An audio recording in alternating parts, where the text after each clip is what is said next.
अस्सलामुअलैकुम प्यारे बच्चों, कैसे हो? आज की बेटा चैप्टर नंबर 6 की दूसरी टॉपिक है हमारी लॉ ऑफ मास एक्शन।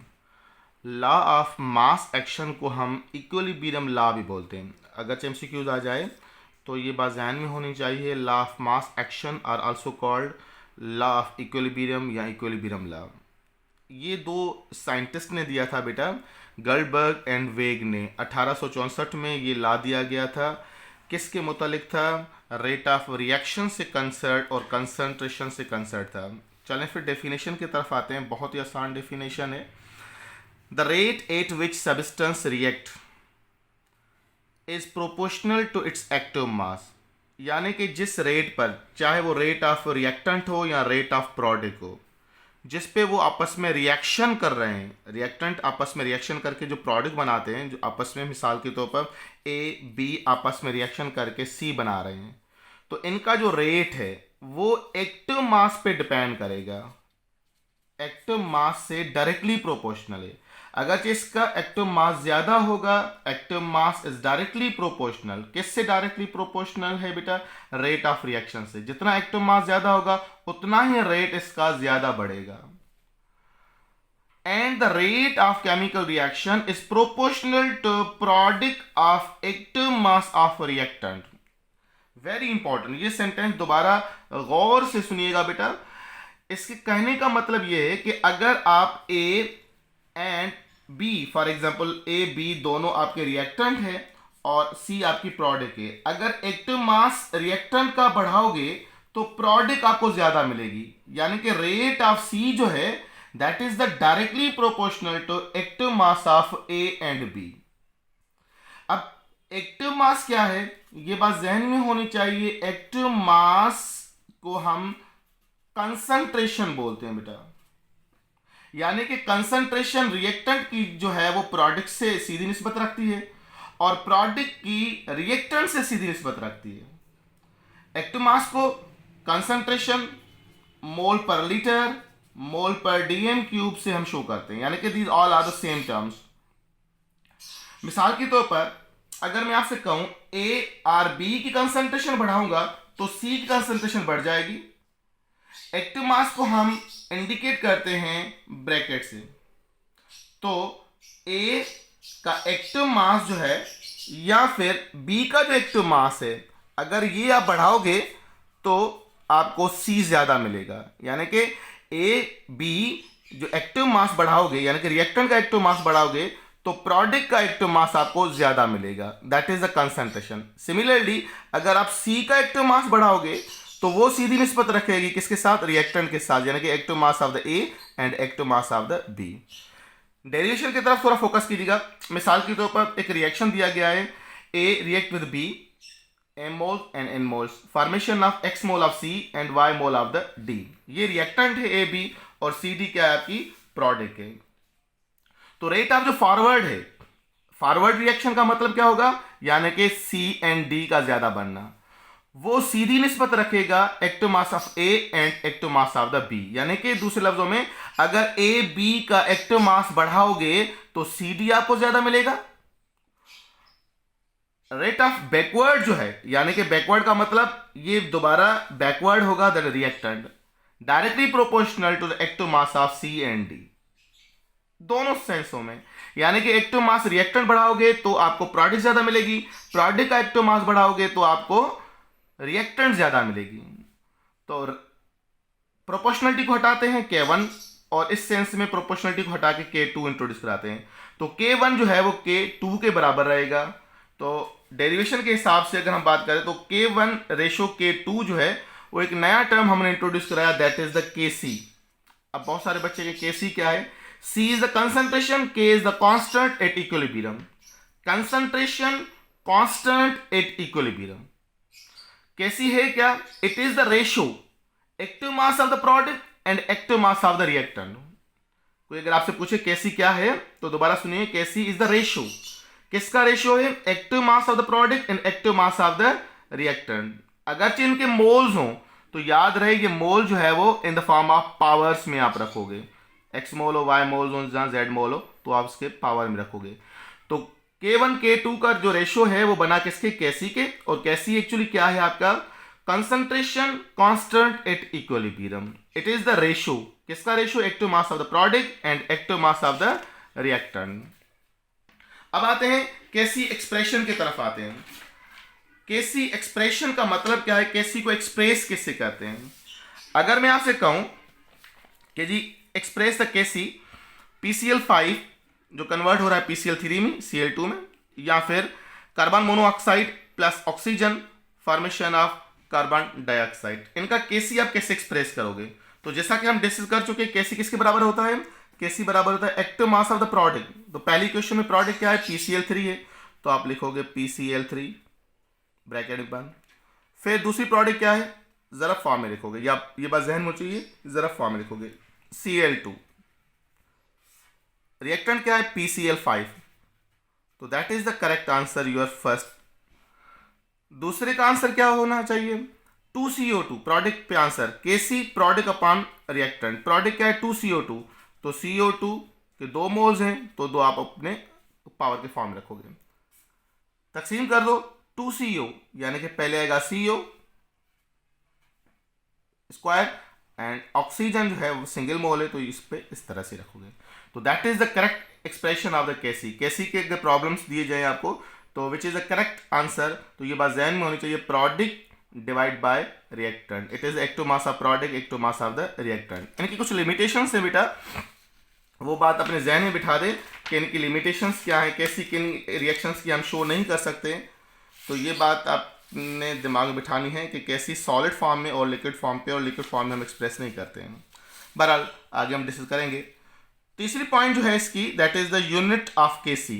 केसी का यूनिट क्या होता है, unit of KC depends upon the nature of reaction. ये डिपेंड करेगा रिएक्शन की जो है वो नेचर क्या है। मिसाल के तौर पर रिएक्टेंट के मोल्स प्रोडक्ट के मोल्स अगर बराबर हों, तो ऐसी सिचुएशन में केसी का यूनिट नहीं होता है बेटा, नो यूनिट ऑफ केसी। अगर रिएक्टेंट के मोल ज्यादा हों या कि कम हो प्रोडक्ट मोल से, तो उस सेंस में इसका कोई ना कोई यूनिट जरूर बनेगा मोल्स पर डीएमक्यू के हिसाब से। फॉर एग्जांपल, पहला एग्जांपल है 2 moles of hydrogen iodide, formation of hydrogen and iodine. तो कैसी किसके बराबर, प्रोडक्ट अपॉन रिएक्टेंट, हमने जैसा कि लिखा प्रोडक्ट अपॉन रिएक्टेंट फॉर्म लिखा है, ये आपका स्क्वायर फॉर्म है। अब H2 moles per litre, concentration का यूनिट क्या होता है बेटा, मोल्स पर लीटर या moles per DM cube. Moles per litre ये दूसरा, मोल्स पर लीटर का स्क्वायर, यहाँ पे स्क्वायर है तो हमने यहाँ पे स्क्वायर रखा है, तो जैसा कि आपने देख रहे हैं तो ये इसके स्क्वायर रखा है अपने। फिर अगर हम इनको कंप्यूट करते हैं तो दोनों का स्क्वायर जो है वो कैंसिल हो जाएगा।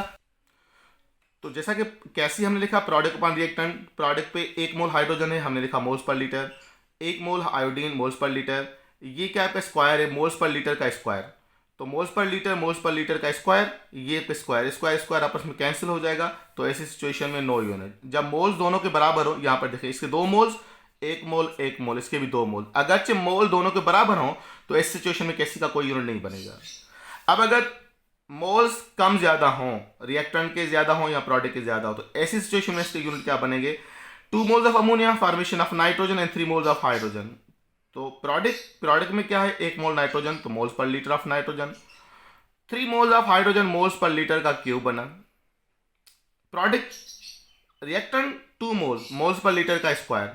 तो अगर हम देखें तो एक यहां का स्क्वायर कैंसिल करते हैं, एक तो यहां पर 1 बचा, 1 यहां पर, तो दोनों के आगे डबल आ गया, तो मोल स्क्वायर लीटर स्क्वायर इसका राइट आंसर बनेगा। या फिर इसी को हम इस तरह से लिख सकते हैं, मोल का स्क्वायर लीटर इनवर्स में आ जाएगा, इनवर्स स्क्वायर। तो आप इस तरह से इनके यूनिट एक्सप्रेस कर सकते हो। कोई भी प्रॉब्लम न्यूमेरिकल हो तो आप कमेंट ज़रूर कीजिएगा। जो यूनिट बेसिस पर जो एमसीक्यूज आते हैं और वेरी इंपॉर्टेंट एमसीक्यूज हैं, ये आते रहते हैं, इस पर फोकस कीजिएगा। अगर जो डीएम क्यूब हो तो डीएम क्यूब को किस तरह से रखेंगे, तो इस पर ज़्यादा प्रैक्टिस कीजिएगा। उसके बाद नेक्स्ट है आपका, that is the very important for KC limitations, condition for the KC. तो याद रहे केसी प्योर स्टेट जो है, सॉलिड हो या लिक्विड हो, उनकी हम एक्सप्रेस नहीं करते हैं। अगर जो सॉलिड फॉर्म में हो, मैं एक एग्जांपल लिख के देता हूं यहाँ पर। अगर मैं आपसे कहूं C is a solid form react with oxygen gases form and formation of the carbon dioxide in the gases form, इसका कैसी आप लिखोगे, that is correct answer. Product आप लिखोगे CO2 गैसेस फॉर्म में, बिल्कुल सही आंसर है। रिएक्टेंट O2 बिल्कुल सही रखा आपने, दैट इज द Kc। ये ही आपका राइट आंसर है। अब आप सोचेंगे सर ये कार्बन सॉलिड आपने क्यों नहीं लिखा है, तो जैसा कि मैं पहले भी एक्सप्रेस कर चुका हूँ, दोबारा सुनिए। प्योर स्टेट में सॉलिड या लिक्विड हम शो नहीं करते, तो सॉलिड अगर कहीं दिखाई दे तो उसको एलिमिनेट करना पड़ेगा आपको, दैट्स वेरी इंपॉर्टेंट। बाकी आप कैसी आसानी से एक्सप्रेस कर सकते हो। एक और टर्म होता है that is the Kp।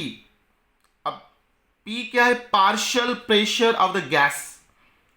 K is the constant at equilibrium. अगरचे तमाम गैसेस फॉर्म में हो, रिएक्टेंट भी गैसेस में हो, प्रोडक्ट भी गैसेस में हो, मिक्सचर ऑफ द गैसेस हो, तो उस केस में हम P से एक्सप्रेस करते हैं, यानी कि एक्सप्रेशन वही रहेगी कैसी की तरह, बस P कब हम इंट्रोड्यूस कराएंगे, तब जब तमाम रिएक्टेंट प्रोडक्ट गैसेस में हो तब हम P शो करेंगे। उस केस में हम लिखेंगे Kp इक्वल्स टू प्रोडक्ट क्या है, C गैस है, और आपका atom mass that is the C के बाद D गैसेस फॉर्म में है, अगेन A आपका गैसेस फॉर्म में है, एंड देन आपका क्या है, आपका B again that is the gases form. तो Kp किसका शॉर्ट फॉर्म है, दोबारा सुनिएगा, partial pressure of the gas constant at equilibrium. और कैसी का मतलब है कंसंट्रेशन, तो कंसंट्रेशन एट इक्विलिब्रियम और गैसेस प्योर में क्या फर्क है सर, याद रहे कंसंट्रेशन लिक्विड स्टेट में वेपर फॉर्म में जो क्रिएट होंगे उसको हम कैसे एक्सप्रेस करेंगे, मगर अगर प्योर गैसेस हों तो हम सिर्फ Kp से ही एक्सप्रेस करेंगे। इन दोनों का आपस में रिलेशन क्या है, according to our syntax, relationship between Kc and Kp। अगरचे Kp Kc के बराबर हो, no change in volume, volume में कोई चेंज नहीं आएगा, ऐसी इक्वेशन जिसमें कोई भी फर्क ना हो। मिसाल के तौर पर मैं यहां पे एक रिएक्शन लिख देता हूं, 2HI formation of H2 plus I2। अगर आप देखें यहां भी 2 मोल्स हैं, यहां भी 2 मोल्स हैं, नो चेंज इन वॉल्यूम। अगरचे वॉल्यूम चेंज ना हो तो राइट आंसर होगा Kp, उस सेंस में Kc के बराबर ही आएगा आंसर। और Kp के मोल्स अगर ज्यादा हो Kc के, तो product moles greater than reactant mole, product mole greater than reactant mole. For example 2NH3n, 2 moles of ammonia, formation of nitrogen and 3 moles of hydrogen। अब देखें यहाँ पे कितने मोल्स हैं, 4 मोल। तो अब देखें 2 मोल्स ऑफ अमोनिया, यानी कि रिएक्टेंट पे कितने मोल्स हैं, 2 मोल्स हैं, और प्रोडक्ट कितने, 4 मोल्स हैं।